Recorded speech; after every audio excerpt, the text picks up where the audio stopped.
Paparan kabut asap di udara Palembang bertahan hingga petang. Meski tak sepekat pada pagi hari, namun kabut asap bertahan di udara Palembang hingga membuat warna udara menjadi menguning.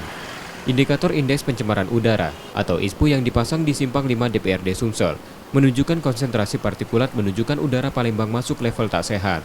Sekolah di Palembang sudah meliburkan kembali aktivitas belajar mengajarnya, menyusul pekatnya asap.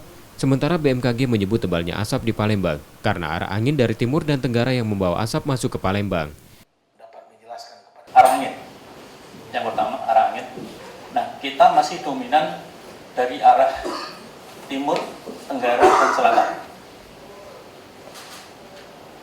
Dengan demikian, apabila terjadi kebakaran di wilayah timur, tenggara, dan selatan, Sumatera Selatan, itu asapnya akan masuk Palembang.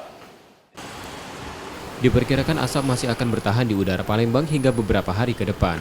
Menyusul masih belum padamnya kebakaran yang terjadi di Ogan Komering Ilir, Ogan Ilir, dan Musi Banyuasin, Sumatera Selatan.